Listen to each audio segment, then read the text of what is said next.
आपण पाहत आहात न्यूज 24 महाराष्ट्र लोकप्रिय वृत्तवाहिनी। नमस्कार, न्यूज 24 महाराष्ट्र लोकप्रिय मराठी वृत्तवाहिनीमध्ये सर्व प्रेक्षकांचं एकदम मनपूर्वक स्वागत। आणि नवीन व्यक्तिमत्वासह आज आलो आपण चांदूर बाजार नगरीमध्ये। चांदूर बाजार नगरी हे आध्यात्मिक आणि शैक्षणिक सोबतच विविध क्षेत्रासाठी प्रसिद्ध आहे। आणि या नगरीत विविध क्षेत्रात म्हणजे कबड्डी या रणराग आपण ज्याला म्हणतो की मर्दानी खेळ, या कबड्डीच्या विषयात आज आपण जाणून घेण्यासाठी चांदूर बाजार नगरीतील युवा पत्रकार तथा कबड्डीचे प्रशिक्षक हे आपल्यासोबत आहे। त्यांच्याशी आपण परिचय करून घेणार आहोत। त्यानंतर आपण त्यांच्याशी जाणून घेणार आहोत त्यांच्यापासून की या क्षेत्रामध्ये विद्यार्थ्यांना घडवण्याची कला कशी तुम्हाला अवगत झाली आणि तुम्ही कशा पद्धतीनं घडले। तर आपल्यासोबत आहे युवा पत्रकार सुयोगदादा गोरले। हो, नमस्कार। नमस्कार। आज तुमच्याशी चर्चा करताना असा आनंद होत आहे की विद्यार्थ्यांना एक व्हिजन लागतं आणि आयुष्यात जर यशस्वी व्हायचं असेल तर एका व्हिजनला आत्मसात करून ते पूर्णत्वास नेण्यात माणूस यशस्वी होतो असं बोललं जातं। तर तुम्ही चांदूर बाजार नगरीमध्ये तुमच्या अकॅडमीच्या माध्यमातून सुरुवात केली, त्यात तुम्हाला अनेक अपयशसुद्धा आले असेल, तर याचा थोडा उलगडा तुम्ही केला तर प्रेक्षकांना आणखी सोयीचं। नमस्कार, मी सुयोग गोरले। ग्रामीण भागातील खेळाडूंना कुठेतरी प्लॅटफॉर्म उभावा आणि ग्रामीण भागातील शेतकरी शेतमजुरांचे जे बुलर आहेत ते कुठेतरी मोठे व्हावे ही संकल्पना मनामध्ये खूप दिवसापासून होती। मी लहानपणापासून मला खेळाची खूप आवड होती, मात्र मला माझ्या आईवडिलांनी खूप सारा सपोर्ट केला। आईवडिलांनी माझे सर्वात आधी गुरु जे असेल ते माझे आईवडील आहे। मी अभ्यासामध्ये फार कमी होतो, पण खेळामध्ये माझं जीवापार प्रेम होतं आणि खेळामध्ये माझं मन लागायचं। मी वेळा झालो होतो खेळापायी आणि मला फक्त नुसतं मैदान दिसे, बाकी मला कुठलंच काही दिसे नाही। सकाळी उठलं तरी मी रनिंग करायचो, रोडनं 5-5, 10-10 किलोमीटर मी रोज धावायचो। सकाळी उठलं का माझं दिनचरित्र फक्त व्यायामाने सुरू, अभ्यासात माझं काहीही मन लागेल। सकाळी ज्यावेळेस मी सुरुवात केली व आपल्याला काहीतरी आपल्या जीवनामध्ये करायचं, तेव्हा मी खो-खो खेळायचो। कबड्डी हा माझा विषय नव्हता, कबड्डीमध्ये माझं नव्हतं। मी मैदानीमध्ये सर्वात जास्त होतं, म्हणजे ॲथलेटिक्स माझा आवडता हे होता। म्हणजे मी 100 मीटर माझं खूप मन असायचं त्याच्यामध्ये आणि खो खोमध्ये जास्तीत जास्त। पण ज्यावेळेस मी खो खो खेळायचो त्यावेळेस तालुका जिल्हा हे आपल्या शाळेसाठी, मी कस्तुरबा माध्यमिक विद्यालय मादाने या ठिकाणी माझं 1ली ते 10वीपर्यंत शिक्षण झालं। त्या ठिकाणी मला गुरु मिळाले, ज्या गुरुंनी मला खरोखर मार्गदर्शन केलं ते म्हणजे आदरणीय पटवर्धन गुरुजी। त्यांच्या माध्यमातून मी आज घडलो ते मला अभिमानानं सांगावं वाटते। आणि त्या ठिकाणी मी फक्त खेळामध्येच जास्त सहभागी व्हायचो, कुठलाही खेळ असो मी त्याच्यामध्ये सहभागी व्हायचो। मला खेळाची खूप आवड होती। त्या ठिकाणाहून तालुका जिल्हा मी शाळेच्या ज्या गव्हर्नमेंटच्या स्पर्धा आहेत आणि त्याच्यामध्ये म्हणजे मी जास्तीत जास्त पार्टिसिपेट करत होतो। त्यावेळेस तालुका जिल्हा विभागापर्यंत माझा शाळेचा संघ त्यापर्यंत पोचला होता। ते खूप मोठी अभिमानाची बाब होती। त्यानंतर कुठला प्लॅटफॉर्म मला नव्हता। मग त्यानंतर मी माझं शिक्षण जिजामाता विद्यालय चांदूर बाजार येथे झाले।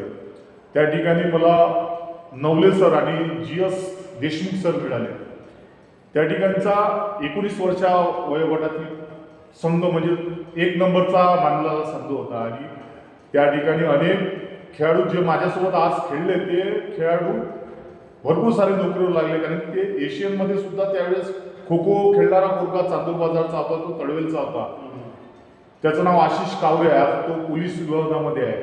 तो एशियनमध्ये खेळला होता, फॉरेनला गेला होता। तो आमच्यासाठी खूप मोठा प्लॅटफॉर्म होता। त्यावेळेस आमचा संघ विभागाला वाशिमला झाला। खूप संकट मी त्यावेळेस काढले। त्यानंतर माझं जो शेड्यूल झालं हे गोसीटोंबे महाविद्यालय। गोसीटोंबे महाविद्यालयामध्ये माझं जीवन पूर्ण त्या खेळामध्ये गेलं। त्या ठिकाणी मी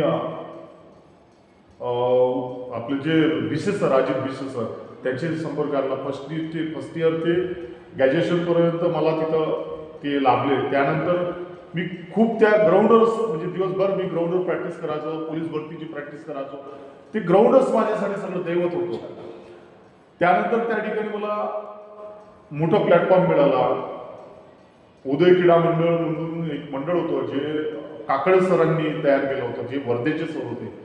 त्यांनी मला विदर्भाच्या लेवलवर कसं खेळायचं त्याचं मार्गदर्शन केलं आणि विदर्भाच्या लेवलवर मी खो खो खेळायला लागलो. विदर्भ खेळणं म्हणजे त्याच्यात टॉपचे टीमा सहभागी व्हायच्या. मग हे खेळत असताना माझ्यासमोर भोसरी टोपले कॉलेजमध्ये मुलं खेळायचे. ते कबड्डीचे त्या ठिकाणी प्रॅक्टिस करायची. मी त्यावेळी कबड्डीची आवड मला खूप होती. कबड्डी मी खेळलो लहानपणी, मला भरपूर कबड्डी, पण मला ते निवडताना खो खो निवडा होता. कबड्डीला त्यावेळेस स्कोप नव्हता, मुला भरपूर प्लॅटफॉर्म होता, पण खो खोला वरच्या लेवलचा प्रचार होता. तर मी खो खोमध्ये जास्त मध्ये प्रमाणात त्याच्यामध्ये पार्टिसिपेट झाले. विदर्भाच्या लेवलवर मी खेळत होतो.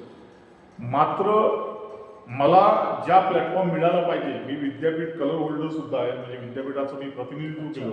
खो खोमध्ये मी नॅशनल सुद्धा झालेला आहे, नॅशनल खेळून चुकलेलं आहे. पण मात्र मला जे समाधान त्या खो खोमध्ये मिळालं पाहिजे होतं ते समाधान मला खो खोमध्ये मिळालं नाही. मग मी त्यावेळेस एक निश्चय केला की आपल्या जीवनामध्ये या गोष्टी करत असताना खूप मोठे विघ्न येतात, खूप अडचणी येतात. याचा कोणतरी फायदा घेतो, आपल्याला समोर जाऊ देत नाही. म्हणून मी निश्चय केला की आपण स्वतः एक शिक्षक बनून आपण कबड्डी स्थापन करायची, कबड्डी तयार करायची. मग त्यावेळेस मी 2,500 रुपये महिन्यावर ऑरेंज लाईन स्कूलमध्ये शिक्षक म्हणून मी जॉईन झालो. म्हणजे खाजगी शाळेमध्ये मी शिक्षक म्हणून तिथे म्हणजे जॉईनिंग केली तुम्ही आणि इकडे एक आपल्या कबड्डी स्थापना केली. त्यावेळेस मी MP हरकुट नावानं एक मंडळ तयार केलं. म्हणजे त्यांच्या शाळेच्या नावाने मी एक मंडळ तयार केलं. मंडळ तयार करत असताना मला खूप काही अडचणी आल्या. मी एक कबड्डी खेळाडू असल्याच्यानं मला काही त्याच्यामधलं नॉलेज नव्हतं, पण माहिती सर्वच राहायची. कबड्डी तयार करत असताना माझ्याकडे भरपूर सारे विद्यार्थी तयार झाले. मी मग कबड्डीची माहिती खूप हे केली, तयार केली, प्रॅक्टिस सुरू केली. ते तयार करत असताना मग मी त्या ठिकाणी कधीच मागे पाहिलं नाही, समोरची दिशा पाहत गेलो आणि खूप साऱ्या मुलांना लोकलच्या जे काही मॅचेस असते ते खेळायला नेणं सुरू केलं. त्यामधून मला आवड तयार झाली. जीवनामध्ये आता आपण मागे राहायचं नाही, समोरच जातो. 2012 मध्ये मी मंडळ तयार केलं. 2012 मध्ये मग नंतर मी भोसरी टोपले महाविद्यालय येथे सराव करायला सुरुवात केली. भोसरी टोपले महाविद्यालय सराव सुरू करत असताना मग मी निर्मिती पब्लिक स्कूल या ठिकाणी जॉईन झालो पुन्हा. मग या ठिकाणी सुद्धा मी निर्मिती पब्लिक स्कूल एक मंडळ या ठिकाणी सुद्धा सुरू केलं. म्हणजे या ठिकाणचे विद्यार्थी सुद्धा खेळले पाहिजे हा माझा उद्दिष्ट होता. म्हणजे ग्रामीण भागातील शालेय विद्यार्थी हे चांगल्या प्लॅटफॉर्म मिळवण्यासाठी याच्यासाठी मंडळ तयार करणं गरजेचं होतं. बरोबर. त्या दृष्टिकोनातून मी हे मंडळ तयार केले. त्या शाळेचे मंडळ तयार केले, या शाळेचं मंडळ केलं. आपल्याला खेळाडू मोठा करायचं होतं, या दृष्टिकोनातून मला मंडळ तयार करणं गरजेचं होतं. मग मी निर्मिती मंडळ तयार केलं. निर्मिती मंडळ तयार करत असताना माझी भेट या म्हणजे ज्यांच्या माध्यमातून आज अनेक विद्यार्थी लागत आहे, ज्यांच्या माध्यमातून अनेक मोठा प्लॅटफॉर्म होत आहे, ते म्हणजे आदरणीय सतीशराव डबळे सर यांच्याशी माझी मुलाखत झाली. त्यांची मुलाखत जेव्हा झाली त्यावेळेस जेमतेम माझी मुलाखत झाली होती. त्यांना मला कधी पाहिलं नाही, कधी मी त्यांना पाहिलं नाही. मी ज्यावेळेस ट्रायलला मुलं घेऊन गेलो होतो, 28 मुलं मला अजूनही आठवते. अमरावतीला समर्थच्या ग्राउंडवर त्या ठिकाणी 28 मुलं मी ट्रायलला घेऊन गेलो होतो. मात्र आपल्या विद्यार्थ्यांना काही स्किल येत नाही असल्या कारणाने तिथे माझी मुलं कुठलेच लागले. मी असं सलग 3-4 वर्ष सलग त्या ठिकाणी घेऊन गेलो. मात्र त्या ठिकाणी मला कुठलेच विद्यार्थी लागत नव्हते. मी खूप विचार करायचो, आपली मुलं का नाही लागत, कुठे कमी पडत आहे. मग जेव्हा मी मेहनत मुलांकडून फिजिकल चालू केलं का आपण मुलांचं फिजिकल तयार करायचं, आपण जे घडलो मुलांना फिजिकल घ्यायचं, स्किल तयार करायच्या. त्या स्किल मी स्वतः फिजिकल मी शिकल्याच्यानं मला सर्व अनुभव त्या स्किलचे होते. मी सर्व स्वतःच्या जेवढे की मी पब्लिसिटी न करता मी स्वतः त्या मुलांवर खर्च केला, भरपूर सारे खर्च केला. मी घरचा विचार कधीच केला नाही. मुलांसाठी जे काही देता येईल ते मी मुलांना दिलं. भरपूर सारे मंडळ ज्या ठिकाणी गेलो मी आजही मुलांच्या स्वतः पैसे खर्च करून मी मुलांना खेळासाठी पाठवतो. भरपूर सारे मंडळमध्ये कुठल्या गोष्टी मी स्वतः किट मुलांना देतो, किट ट्रॅकसूट सुद्धा मी मुलांना देतो.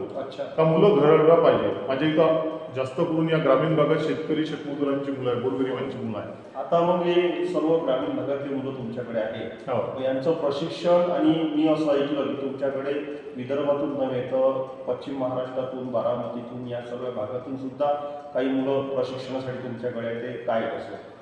मी चांदूर बाजारमध्ये सांगायचं तात्पर्य असं आहे की चांदूर बाजारामध्ये मी 2 मंडळ नाही 4 मंडळ तयार केले. अच्छा. मंडळ करण्यामागे माझी संकल्पना कोणाच्याच लक्षात आजपर्यंत आली नाही. हा नेमका काय करत आहे हे कोणालाच काही समजलं नाही. बरोबर. माझं मंडळ तयार करण्यामागे एकच उद्देश होता की प्रत्येक मंडळातून पोरगा प्रत्येक याच्यातून लागला पाहिजे.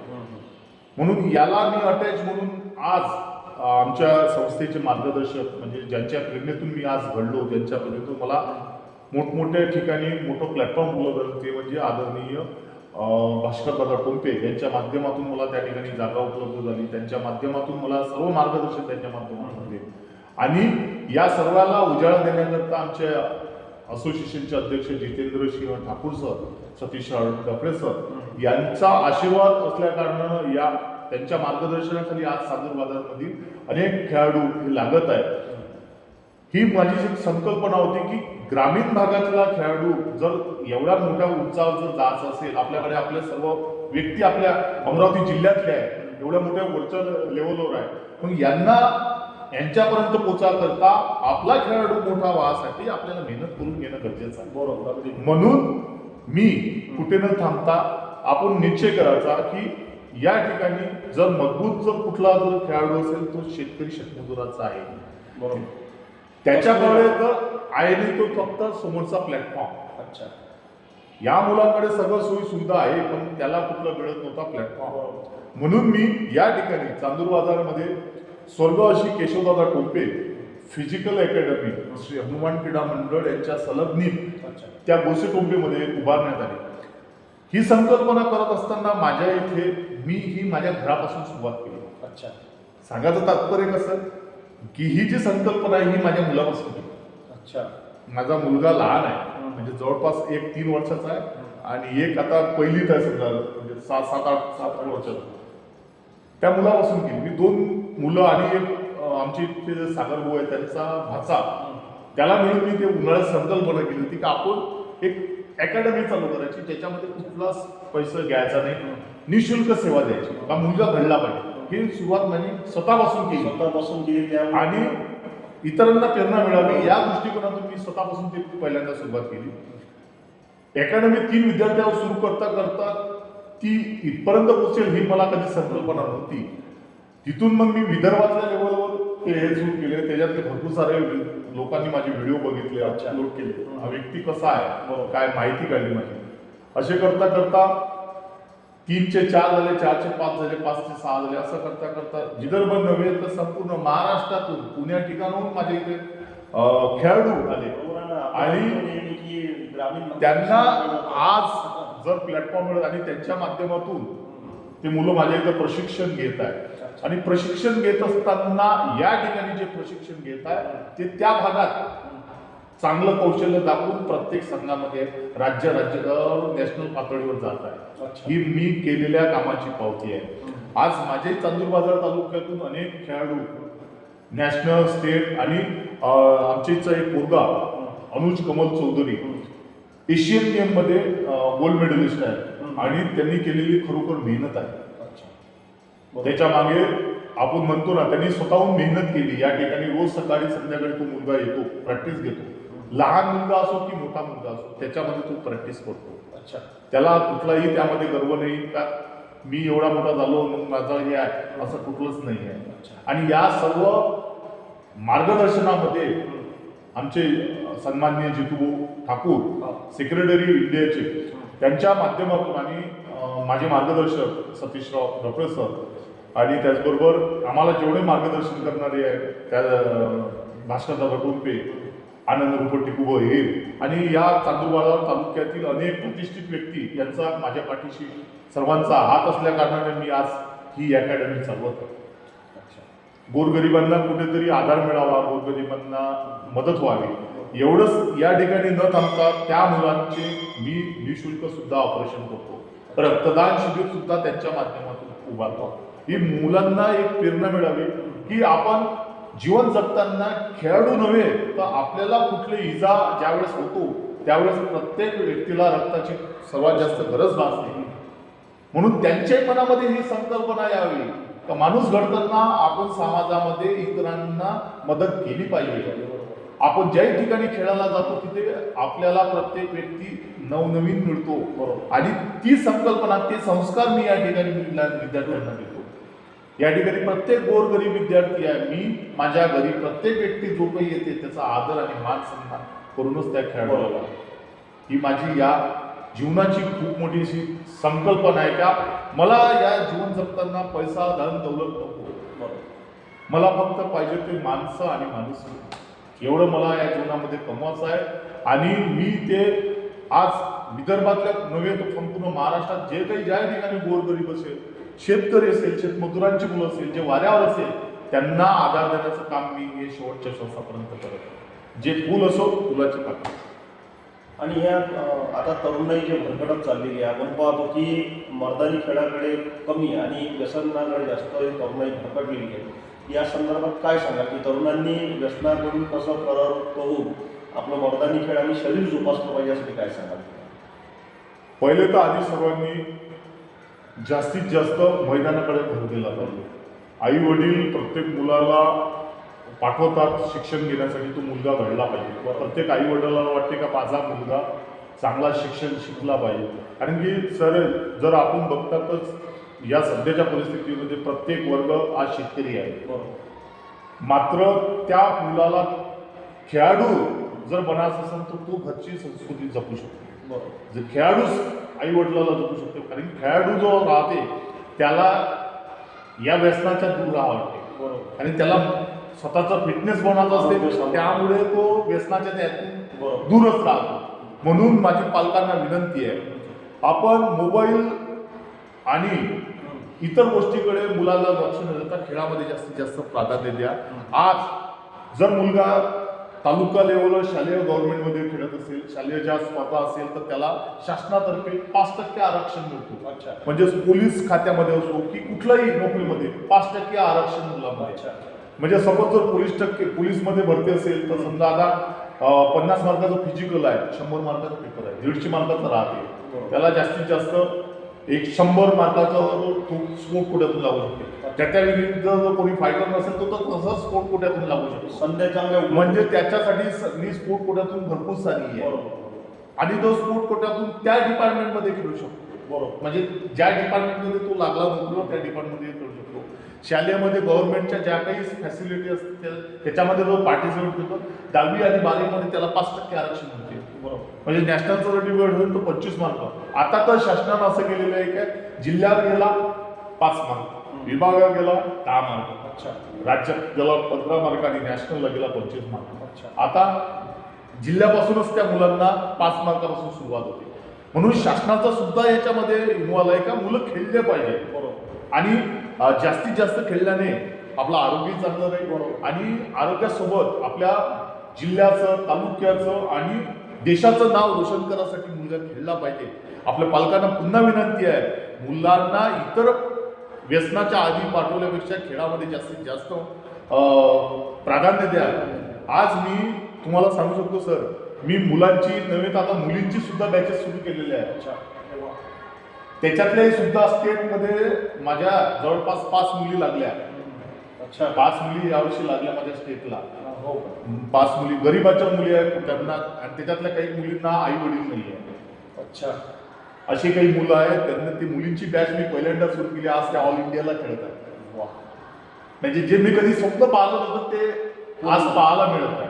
आणि सरांच्या माध्यमातून मी जे माझे जितू ठाकूर आहे आणि सतीशराव डॉक्टरे सर आहे त्यांच्या माध्यमातून मी खेलो इंडियाच्या निवड समितीमध्ये होतो.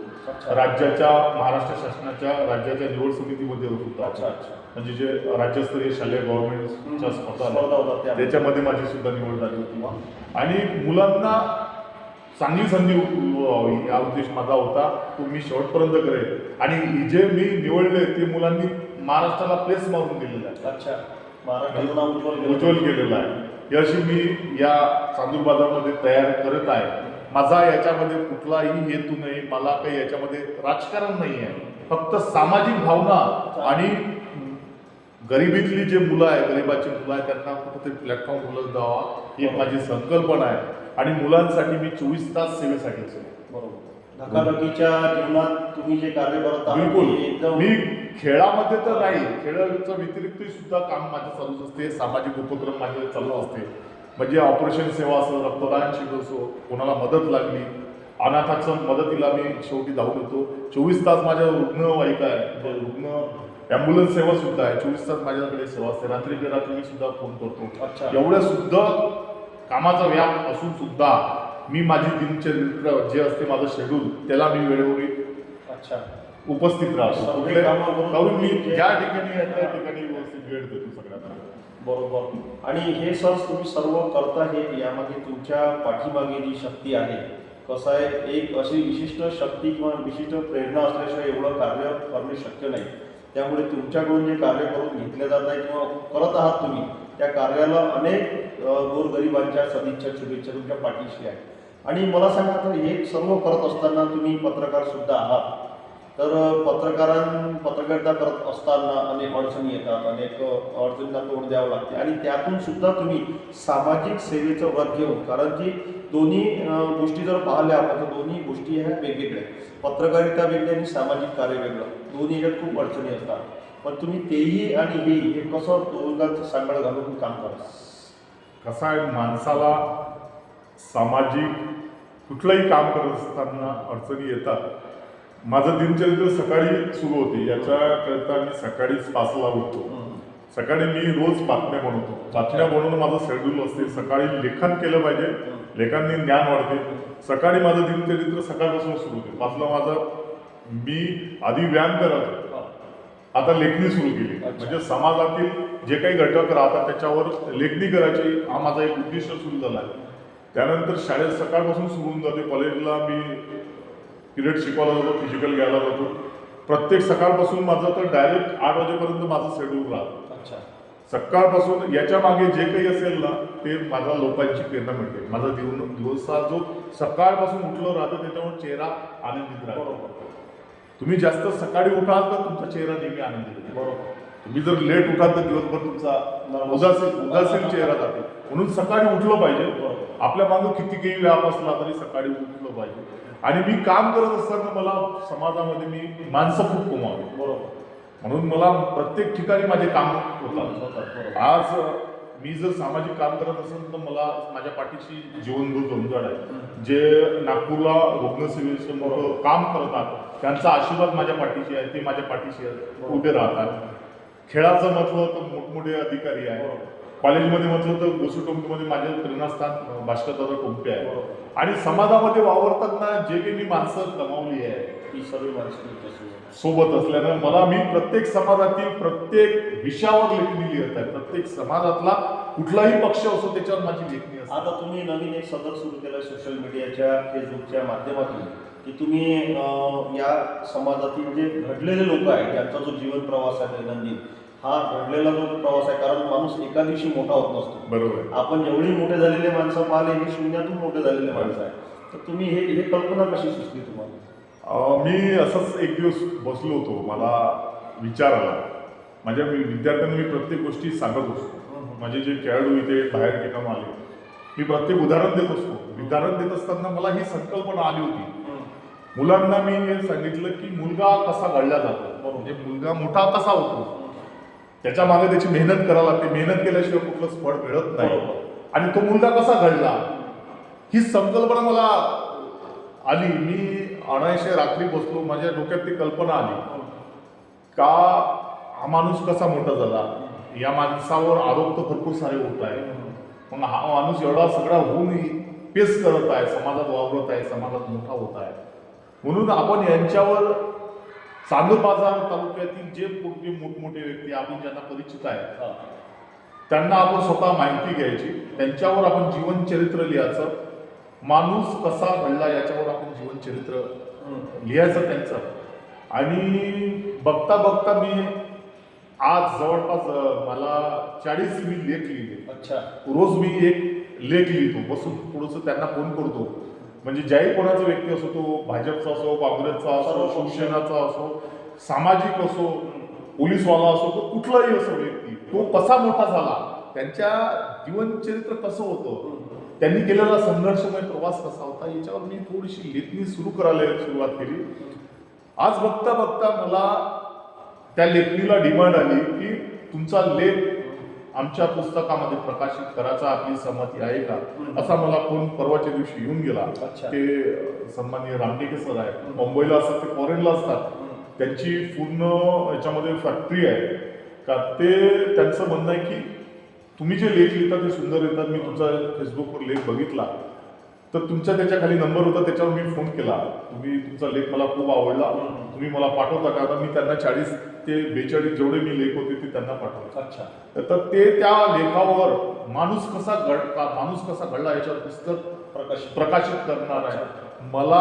मी कधी संकल्पना आली तुम्हाला माझ्या जीवनात खूप सकाळचा दिवस होता आणि खूप मोठा आनंद मला त्याच्यात झाला आणि माझी कोणती कल्पना नव्हती का भाई असं होईल, पण ते शून्यातून चालू केलेलं वैभव आज मोठं होऊन गेलं. तुमच्या पत्रकारितेच्या धारेमुळे कदाचित या चांदूरबाजार तालुक्यातील लोकांची ओळख ही संपूर्ण महाराष्ट्राला नव्हे तर ई बुकच्या माध्यमातून सोशल मीडियावर जर ते उपलब्ध झालं साहित्य, आणखी पूर्ण जगाला ते माहिती होऊ शकते माणूस घडतोय कसा. हे घडण्यामागे मुलांना फिरणं बरोबर आहे.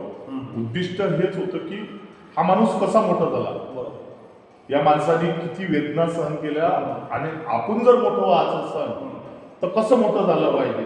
लोक म्हणतात ना यांनी काय केलं, हा असाच झाला, हा तसाच झाला, या काय करू शकते. आज जर एखादा सर्वसामान्य माणूस त्या ठिकाणी बसलाय ना, आपण इथे बसलो आहे, तर त्याला प्रत्येकाला एखाद्याला प्रश्न पडतो, हा माणूस इथे कसा बसला. बरोबर. मग तो माणूस इथे बसताना त्या माणसाने किती संघर्ष केला. बरोबर. हा माणूस इथे जर बसला तर त्या माणसाने संघर्ष काय काय केला, तो माणूस तसा मोठा होत नाही. बरोबर. त्याच्या मागील त्याचा संघर्ष असतो. म्हणून हे जगाला सांगण्यासाठी आणि या तरुण पिढी, आजकाल भरपूर सारे तरुण पिढी वर्गत चाललेल्या आहे, भरपूर प्रमाणात इतरत्र जात आहे. माणूस टीका प्रत्यारोप करत आहे, प्रत्येकावर राजकारण करत आहे, पण त्यामागील त्याचा संघर्ष कोणीच जाणून घेत नाही. म्हणून मला या जनतेला आवाहन करायचं आहे की आपण कोणावर प्रत्यारोप करू नये, माणूस कसा घडला याच्यावर आपण अभ्यास करावा आणि त्याच्यावर आपण सुद्धा मोठं व्हावं, त्यापेक्षाही मोठं व्हावं. अच्छा, बरोबर. माझी म्हणजे माणूस घडताना तो मोठा झाला का मला त्याच्यापेक्षा मोठं व्हावं. बरोबर. हे कॉम्पिटिशन ठेवलं पाहिजे. आजकाल हत्या प्रत्यारोप होतात भरपूर प्रमाणात, टिकण्यावर काय एवढा मोठा माणूस असेल तेवढ्या जास्त टीका त्याच्यावर होतात. त्याचा संघर्ष कोणी जाणून घेत नाही. तो कुठल्याही पक्षाचा असो, कुठल्याही जातीचा असो, कुठल्याही धर्माचा असो, बरोबर, पण त्याचा संघर्ष जाणून घेणं महत्वाचं आहे. तो खूप महत्वाचा आहे. डॉक्टर बाबासाहेबांचं एक वाक्य आहे, शिका, संघटित आणि संघर्ष करा. हे वाक्य मी नेहमी लक्षात ठेवतो आणि त्यांच्या माध्यमातून लोकांना संदेश मिळाला. त्यांच्या माध्यमातून अनेक आज संविधान आपल्याला मिळालं आहे. संविधानाचं त्यांनी जपलं पाहिजे, सर्वांनी जपलं पाहिजे. बरोबर. आणि माणूस मोठा माणूस म्हणून जगलं पाहिजे. या समाजात जर जगायचं असेल तर माणूस म्हणून मोठं व्हायचं. बरोबर. ही माझी एक संकल्पना आहे आणि सर्वांना आव्हान आहे, आपण सर्वांनी जास्तीत जास्त इतरांना काय देता येईल हे आपण नक्की देण्याचा प्रयत्न करावा, ज्या माध्यमातून आपल्याला तो समाधान मिळेल. आपल्या चेहऱ्यावरचा जर आनंद आपल्या दिवसांनी जर फुलवायचा असेल तर इतरांना नक्की आपण मदत करा. आपल्याकडून होते, आपल्या पद्धतीनं जेवढं होते तेवढं आपण करण्याचा प्रयत्न करा. बाकीचा आपण कधीच विचार करायचा आणि तो आपल्याला काय म्हणते, तो काय म्हणणार याकडे कधी न लक्ष देता इतरांना आपल्याला काय देता येते हे आपण 100% देण्याचा प्रयत्न करा. मी आज सुरुवात केली, आपण सुरुवात करा, ही आपल्याला विनंती आहे. धन्यवाद सर. मनमोकळेपणानं आज चर्चा केली आपण. आरोग्य, क्रीडा आणि शिक्षण या तिन्ही क्षेत्रात ज्यांचं हातखंड आहे, जे 24 तास जनतेच्या जनहितार्थ सेवेत असतात, असे सुयोगदादा गोरले आज आपल्यासोबत होते आणि आज त्यांनी दिलखुलास आपल्यासोबत चर्चा केली. अशाच नवीन व्यक्तिमत्वासह पुन्हा भेटू. तोपर्यंत नमस्कार.